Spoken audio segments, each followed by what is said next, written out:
Jadi bupati apa alasan Pak Kelmi? Semakin abang gertagu. Kenapa Bapak?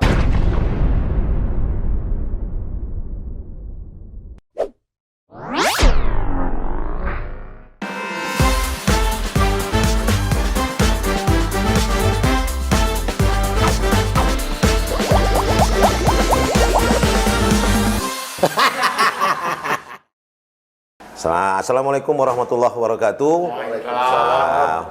Alhamdulillah pagi ini kita masih diberikan kesempatan ketemu lagi kita dalam Bual YP. Pagi ini saya undang Pak Kelmi, anggota DPRD Provinsi Riau. Dari 2019 nanti berakhir dia 2014. Saya juga undang Pak Fariyasin, tokoh Minang, tokoh Riau, termasuk sekarang beliau masih aktif sebagai dosen di Fakultas Pertanian Universitas Riau. Pagi ini udara cerah, tentu kita lihat dua kiri kanan saya ini orang-orang yang juga cerah, ceria dengan senyum Kelmi. Kalau kawan-kawan saya bilang di grup yang satu lagi, dia bilang Kelmi ini kok sama orang-orang rohul modelnya kayak gini. Kata Kelmi, wah memang begitulah ciri-ciri orang rohul, tapi punya semangat juang. Nah itu dia. Ya Pak Kelmi, apa kabar Pak Kelmi? Pagi ini ya, sehat ya? Baik, Om YP. Oh siap. Sehat. Pak Fari apa kabar? Oke. Senang diundang di kedai kopi Bengkalis. Iya. Ternyata undangannya tidak sekedar ngopi. Iya. Dan saya makanya agak-agak grogi nih dengan Pak. Oke, kita santai aja Pak Kelmi. Pak Kelmi sehat ya pagi ini ya. Terus hari-hari sekarang apa aktivitas ini Pak Kelmi? Aktivitas biasalah Bang, seperti yang Abang ketahui Ya. di DPRD, di samping ketua fraksi juga di Banggar DPRD, kemudian juga di Komisi 1, dan di samping itu ya sibuk ngurus partai lah karena ini udah masuk musim pemilu kan. Oke. Di Rohul. Jadi cukup sibuk nih ya Pak Kelmi ya. Luar biasa. Oke. Nah bagaimana Pak Kelmi ini bagi waktunya, ketua komisi ya juga, ketua praksi ya juga, ketua partai ya juga di Rohul, di anggaran ya juga. Ini kan luar biasa nih, gimana cara Pak Kelmi membaginya untuk keluarga lagi ya kan? Itu gimana caranya Pak Kelmi? Ini anak muda yang dulunya jadi aktivis sekarang jadi anggota dewan, dia lebih banyak bersuara terkait dengan pingin ada perbaikan-perbaikan di Riau. Seharusnya dia perbaiki dulu Rohul, tapi ternyata dia sudah melambung ke provinsi, mungkin ada agenda besar dia mau lihat di Riau ini ya. Saya nggak tahu, tapi mungkin kita tanya dulu lah dengan super sibuknya dia ketua komisi ya juga, di komisi dia pegang ketua fraksi, ketua partai, ini gimana Pak Kelmi membaginya? Anak-anak lagi yang mesti diperhatikan kan gitu. Gimana Pak Kelmi? Tidak terlalu sibuk lah ya, karena agenda kedewanan itu juga terukur, baik rapat di komisi, rapat di badan anggaran maupun rapat di praksi. Sekarang ini kita lebih hampir seluruh anggota dewan, seluruh partai juga disibukkan dengan urusan persiapan pemilu 2024, mana harus menyiapkan calon anggota legislatif, gitu ya, baik di tingkat kabupaten maupun di tingkat provinsi maupun ke DPR RI. Dan saya kan Bang Yepi ketua DPC Demokrat kan di Rohul ya. Nah, jadi di samping kegiatan di DPRD yang bisa terukur, kita lebih fokus turun ke dapil karena bercerita tentang pemilu 2024 ini kan tidak hanya soal pemilu, tetapi ada pemilu kada yang akan kita sonsong. Hitungan bulan setelah pelaksanaan pemilu, 363 hari lagi kita pemilu legislatif. Nah setelah itu kita akan disibukkan dengan pemilihan kepala daerah. Jadi saya pikir kesibukan ini bisa diatur lah, dan dengan keluarga ya cukup dengan hari. Yakin itu keluarga menikmati juga nih dengan kesibukan Pak Kelmi ini? Sudah kita latih 15 tahun yang lalu. Yakin saya kalau beliau nih bisa melatihnya, tapi kan porsinya makin sedikit ya untuk keluarga ya. Artinya keluarga sudah rela nih ya, Pak Kelmi mewakafkan waktunya untuk negara ya, untuk politik ya. Infakkan untuk umat. Wah, jadi kita yakin nih Pak Kelmi ini, ya kan dia super sibuk, tapi dia anak muda ini kan staminanya masih bagus, masih kuat untuk itu. Lagi tadi kita bercerita tentang Pak Kelmi dengan kesibukannya, itunya lebih Pak Kelmi kan sekarang lebih fokus ke DPRD provinsi. Nah, bagaimana ketika Pak Kelmi tiba-tiba pingin jadi anggota dewan dari dulu juga aktivis mahasiswa yang suka demo. Ketika pingin jadi anggota dewan tuh apa sebenarnya?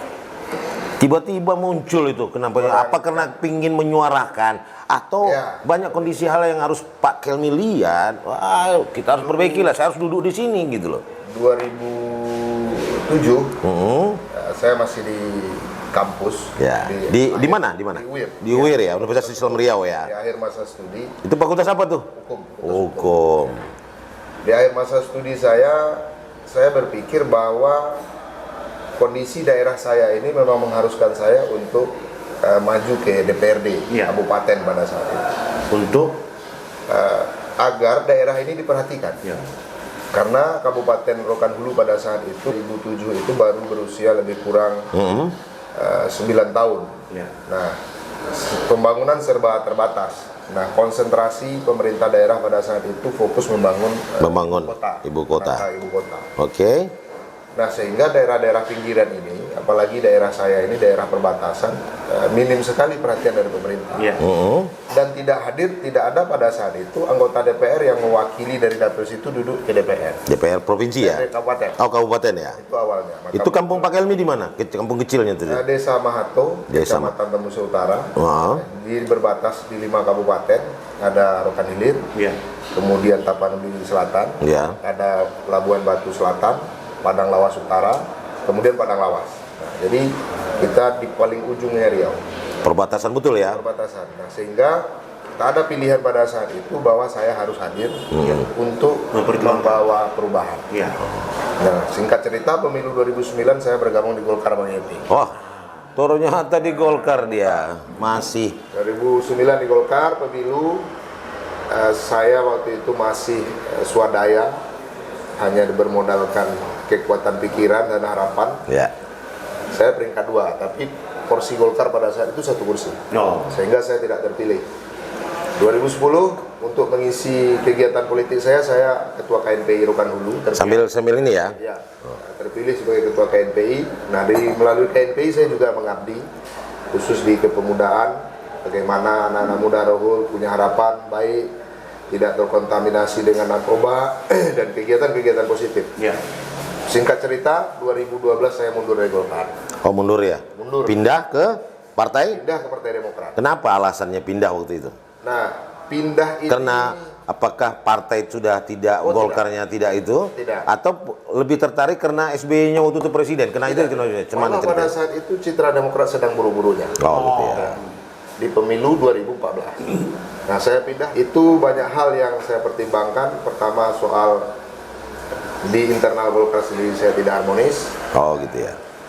Tetapi saya masuk tanpa muka, mundur tanpa punggung. Saya ajukan surat pengunduran diri, tidak hanya sebagai pengurus, tetapi juga sebagai kader. Ini gentleman ya, secara politik gentleman ya. Itu ketua Golkar Rohul itu Bang Suparman. Suparman. Akhirnya saya pindah ke Demokrat. Beliau setuju ya pada intinya? Tak setuju. Tak setuju ya. Marah ini kandidat ya. Marah dia. Ini pendulang suara kok pindah. Iya gitu ya. Marah dia. Tetapi kan ilmu dia udah banyak kita curi Bang. Yakin kita nih ya, aktivis kan pintar curi-curi gitu. Terus lanjut. Makanya berbekal dari situ, pada saat menjelang pemilu 2024, saya banyak meminta pertimbangan konstituen saya. Apakah saya pindah ini ke PAN? Atau kepada saya itu Nasdem sebagai partai baru, ada 2 partai, atau PDI Perjuangan. Nah, karena basis pemilih saya ini adalah heterogen dan berbagai macam agama dan suku, mereka sarankan pilih partai nasionalis yang religius. Nah, pada saat itu walaupun kondisi Demokrat dalam posisi jelek, citranya lagi tak bagus, saya harus masuk ke Demokrat. Artinya membantu Demokrat dan alhamdulillah terpilih sebagai perolehan suara terbanyak di dapil saya. Gitu ya. Nggak ngelihatnya tadi balik kita bertanya lagi, kenapa pilihan ke Demokrat itu? Apakah karena saran dari konstituen atau apa yang membuat dia menarik itu? Pindah ke Demokrat itu? Pertama saran dari konstituen. Itu dia. Partai ini partai nasionalis. Yang pada waktunya akan bersinar kembali. Nah, jadi itu yakin ya? Yakin. Nah, dan kehadiran saya di Demokrat akhirnya memecahkan rekor di mana sebelumnya di dapil itu tak dapat kursi, akhirnya dapat 2 kursi. Dapat 2 kursi ya. Di dapil saya, akhirnya saya terpilih. Selang setahun di DPRD Kabupaten, karena ketua DPRD mengundurkan diri maju sebagai calon wakil kepala daerah, saya menggantikan beliau menjadi ketua DPRD. Nah, ini berkah juga. Ya. Waktu itu termuda ya? Ya, termuda. Wah, keren. Pernah terpikir menjadi ketua DPR. Sekarang terpilih ya? Nah, pada saat itu megang palu ya? Megang palu.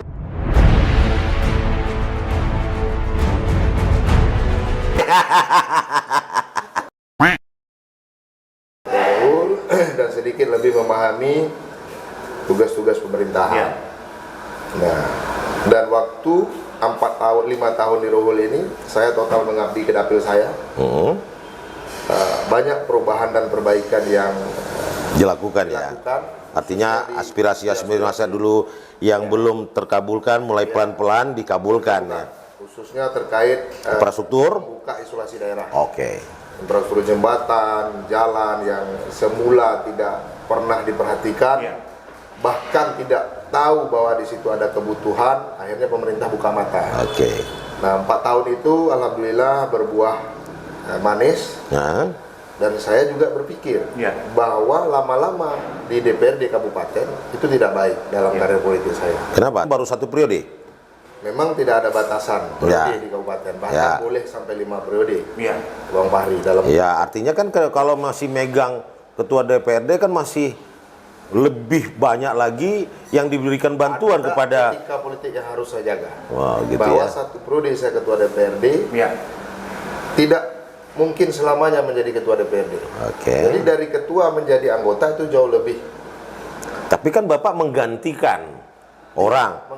Artinya kan cuma berapa tahun jadi ketua? 4 tahun. Nah, kenapa tidak dilanjutkan saja? Tidak ada jaminan Demokrat menjadi gitu ya. Sudah merasa tidak jadi ketua dewan lagi atau gimana tuh ceritanya? Di samping analisanya juga demikian. Sudah hitung-hitungan ya. Hitung-hitungan. Kemudian saya harus melakukan proses kaderisasi. Saya yakin selama saya di kabupaten, kader yang lain tak akan mau masuk ke Demokrat. Makanya saya pindah memberanikan diri calon DPRD provinsi. Dan pada saat itu keputusan itu semua orang mengatakan tidak masuk akal. Karena yang saya lawan adalah incumbent.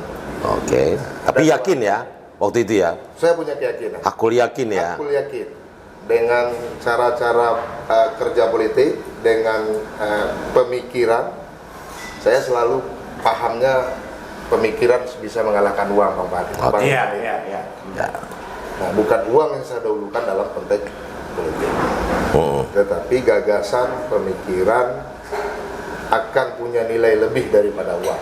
Sehingga masyarakat pun saya punya keyakinan akan masuk ke dalam alur pikir saya. Ya, jadi artinya ketika masuk Pak Kelmi pingin bergabung di DPRD provinsi, lebih luas lagi pingin membantu masyarakat Riau kan, tidak hanya di dapil kita, tapi masyarakat Riau secara umum dan Riau juga.